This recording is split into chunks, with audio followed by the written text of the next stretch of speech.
जी student, सो फार हमने discuss किया homomorphism को। अब हम डिस्कस करने लगे हैं आइसोमॉर्फिज्म को और कोशिश करेंगे कि first isomorphism theorem, second isomorphism theorem और थर्ड आइसोमॉर्फिज्म थ्योरम को इसी लेक्चर में हम कवर कर लें। तो आइसोमॉर्फिज्म की सबसे पहले स्टूडेंट्स डेफिनेशन देखेंगे कि डेफिनेशन क्या है। डेफिनेशन हमारे पास स्टूडेंट्स के मैपिंग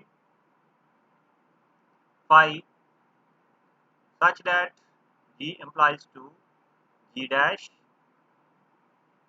is isomorphism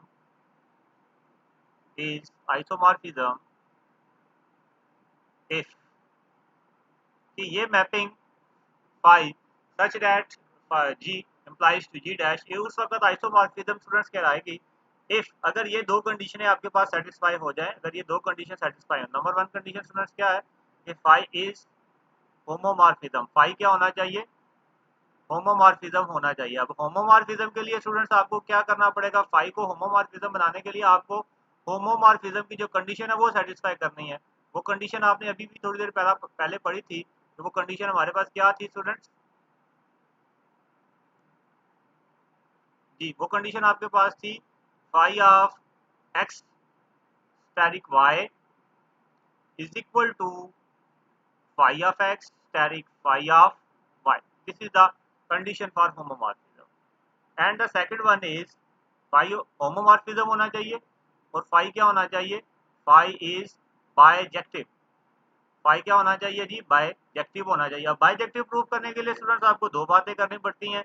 आपको एक बात क्या करनी है जी, इसको वन वन प्रूफ करना है, फाई को वन वन प्रूफ करना है और साथ में आपको उसे ऑन टू प्रूफ करना होगा।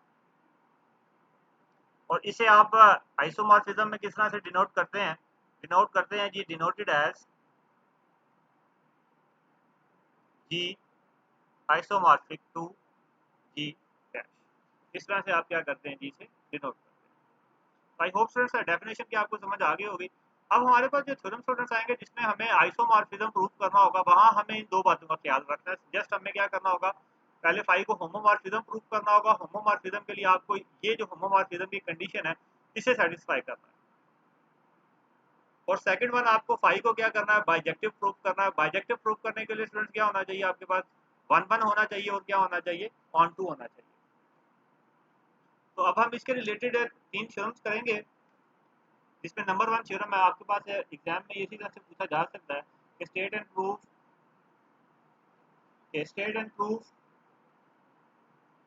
First isomorphism theorem. इस तरह से ये आपसे पूछा जा सकता है एग्जाम में।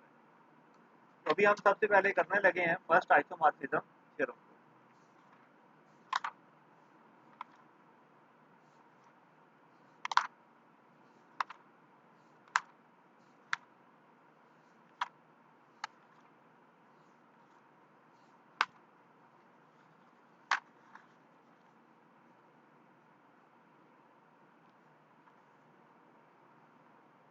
जिस स्टूडेंट सबसे फर्स्ट वन है आपके पास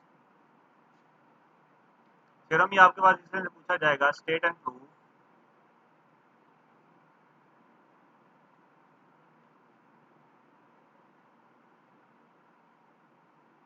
फर्स्ट आइसोमॉर्फिज्म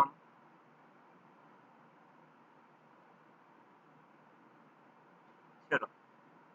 सबसे पहले आपकी इसकी स्टेटमेंट लिखनी है, देन आप इसे प्रूफ करेंगे। तो स्टेटमेंट स्टूडेंट्स आपके पास क्या है कि let phi such that G implies to G dash be the epimorphism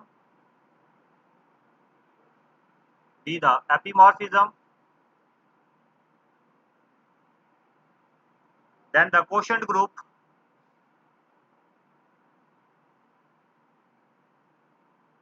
then the quotient group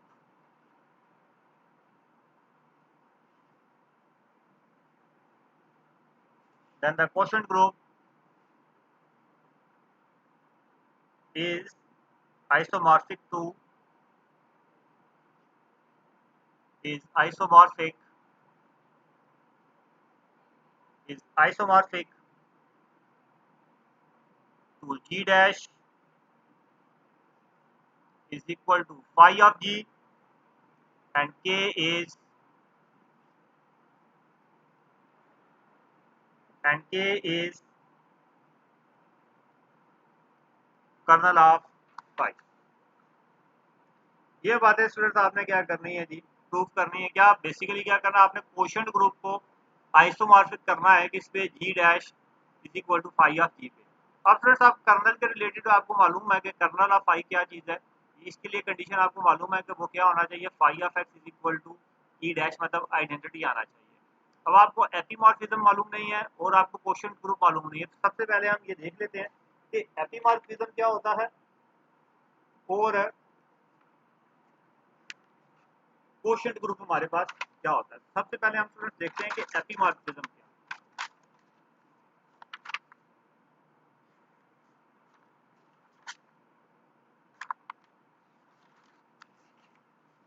है। स्टूडेंट्स एपीमॉर्फिज्म के लिए जिस तरह से देखें आइसोमॉर्फिज्म और होमोमॉर्फिज्म के लिए कंडीशंस थी दो, एपीमॉर्फिज्म के लिए भी दो कंडीशंस हैं, ठीक है। फिज्म को डिस्कस कर रहे थे तो उसमें मैंने आपको बताया कि इसमें आपके पास दो प्रॉपर्टीज होनी चाहिए। पहली प्रॉपर्टी क्या है कि फाइव इज होमोमॉर्फिज्म होना चाहिए, एंड सेकंड प्रॉपर्टी स्टूडेंट्स इसमें क्या होनी चाहिए, ये जो फाइव है ये क्या होना चाहिए, फाइव इज सब्जेक्टिव, ठीक है। फाइव क्या होना चाहिए, सब्जेक्टिव होना चाहिए। आइसोमॉर्फिज्म में आपने क्या पढ़ा था, फाइव इज बाइजेक्टिव। तो एपीमॉर्फिज्म में क्या है, फाइव क्या होना चाहिए, सब्जेक्टिव होना चाहिए। और सब्जेक्टिव वाले केस में सिर्फ और सिर्फ आपको ऑन टू करना होता है, आप इसमें इनटू नहीं करते हैं। अब हम अपने थ्योरम की तरफ आते हैं स्टूडेंट्स, और लेकिन एक बात और है कि थ्योरम में आपने अभी तक क्वोशंट ग्रुप की डेफिनेशन नहीं की, तो क्वोशंट ग्रुप की डेफिनेशन भी हम देख लेते हैं। क्वोशंट ग्रुप की डेफिनेशन क्या है, कोई इसमें ज़्यादा इतना मुश्किल नहीं है। क्वोशंट ग्रुप फैक्टर ग्रुप एक ही बात है स्टूडेंट्स। क्वोशंट ग्रुप की डेफिनेशन स्टूडेंट्स देखें, let H be a normal subgroup, let H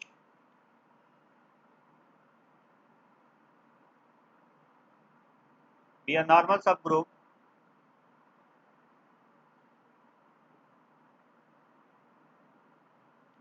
be a normal subgroup of G, and consider a collection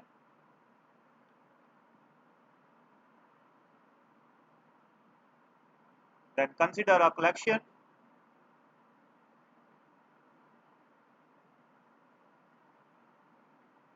consider a collection of all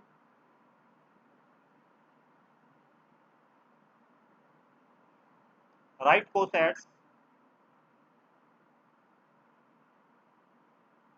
H of A of H in G, that is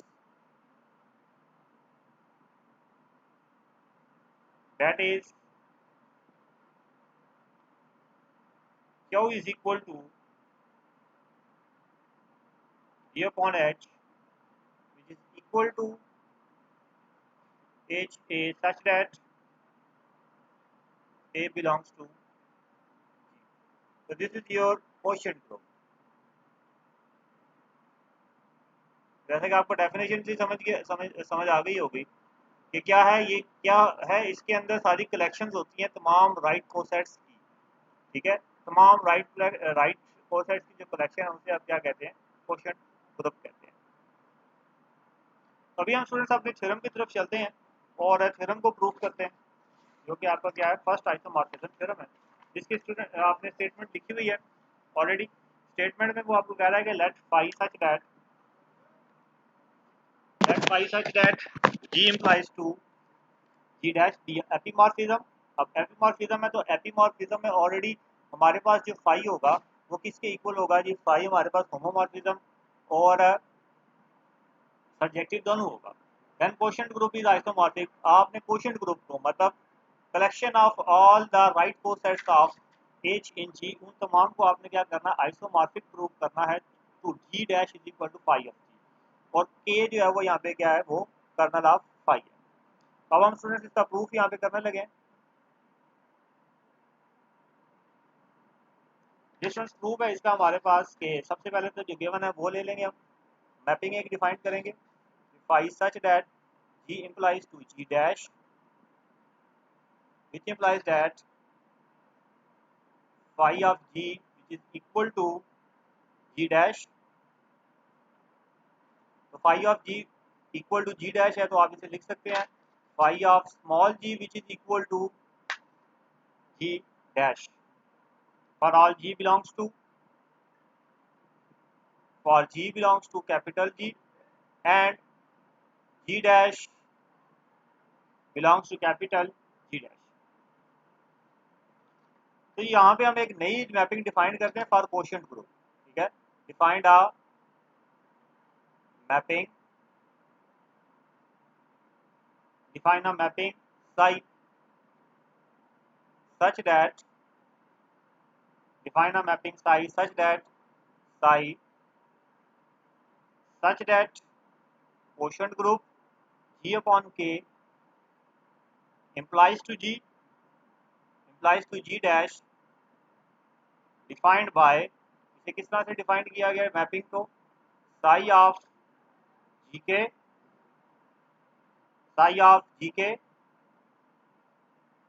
which is equal to g dash and which is equal to phi of g।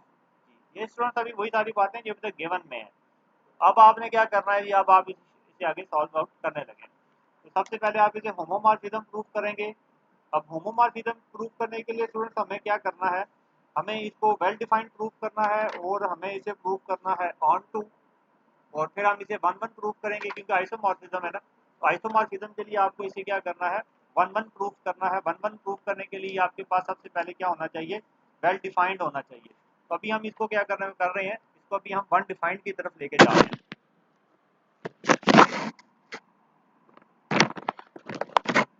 तो सबसे पहले student हम इसको देखेंगे कि ये well defined है या नहीं है, ये जो हमने साई दी है ये वेल डिफाइंड है या नहीं है। तो हम लिखेंगे यहाँ पे कि for G1 G comma G1 belongs to capital G which implies that Gk comma G1k belongs to quotient group G upon K if Gk is equal to G1k, then you know that के ये जो G है इसका inverse exist करेगा। आप इसे लिख सकते हैं G इन्वर्स G1 के by taking G inverse multiply अगर आप करें G inverse on both sides, यहाँ से G खत्म हो गए, यहाँ पे सिर्फ आपके पास क्या आ जाएगा, G आ जाएगा। तो which implies that G inverse G1 belongs to K, K से बिलोंग करेगा तो K आपके पास क्या था, कर्नल ऑफ फाई था। तो इसका मतलब क्या हुआ कि by the definition of kernel of phi, phi of G dash, phi of G dash G1 sorry phi of G dash G inverse G1 which is equal to E dash. Now by the definition ये आपके पास आ जाएगा phi of G inverse dot phi of G1 which is equal to E dash। Now multiply by phi of G on both sides, you will get phi of G inverse dot phi of G dot phi of G1 which is equal to phi of G dot E dash, और यहाँ से आपके पास आ जाएगा phi of G inverse G phi of G equal to phi of G। तो G inverse G ये आपके पास किसके इक्वल आ जाएगा, E के। तो आप इसे क्या लिखेंगे, phi of E dot phi of E आपके पास क्या आ गया, G which is equal to phi of G and phi of E किसके इक्वल आ जाएगा स्टूडेंट, E डैश के इक्वल आ जाएगा। ये आपका G1 डैश है ना, यहाँ G1 सॉरी ये phi of G1, phi of E किसके इक्वल हो जाएगा, E डैश के, और phi of G1 ये किसके इक्वल हो जाएगा आपके पास G1 डैश के, एंड phi of G किसके इक्वल हो जाएगा, जी डैश के। तो यहाँ से आपने बता दिया कि ये जो साई ऑफ G1 के है ये किसके इक्वल आ जाएगा, साई ऑफ G के इक्वल आ जाएगा। तो यहाँ से आपने बता दिया कि ये जो साई है ये क्या है, वेल डिफाइंड है। अभी आपने वेल डिफाइंड प्रूव किया है, अभी आप इसे प्रूव करेंगे, अभी आप इसे ऑन टू प्रूव करेंगे। ठीक है, for G dash belongs to capital G dash is equal to phi of G, and phi of G is equal to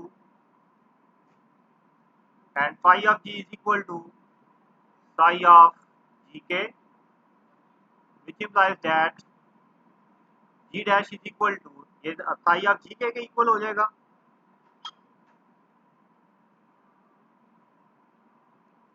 psi of GK के इक्वल हो जाएगा, तो ये आपके पास यहाँ से क्या हो गया जी, ऑन टू शो हो गया, which implies that psi is on to। आपके पास इसकी सेकंड प्रॉपर्टी भी स्टूडेंट शो हो गई। अब हम थर्ड की तरफ जा रहे हैं, विच इज साई इज 1 1। हमें साई इज 1 1 प्रूव करना है।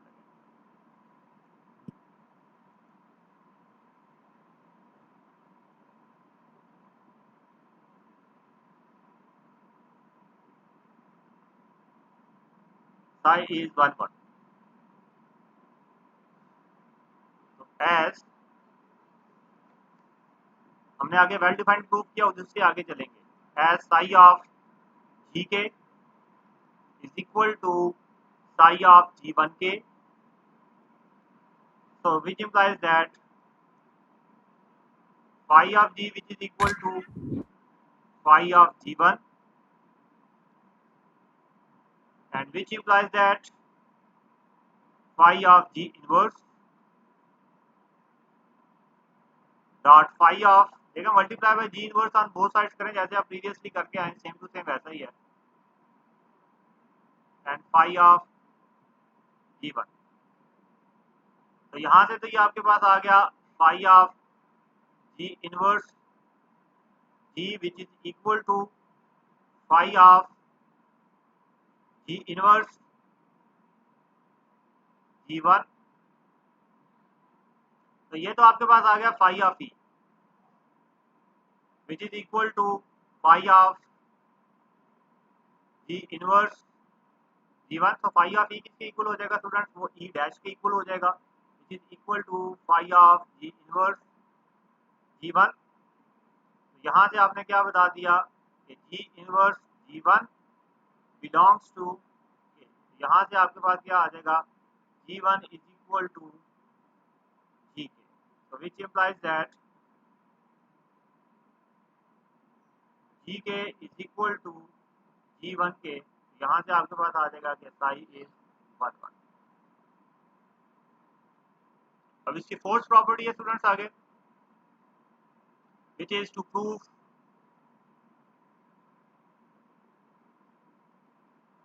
psi is homomorphism।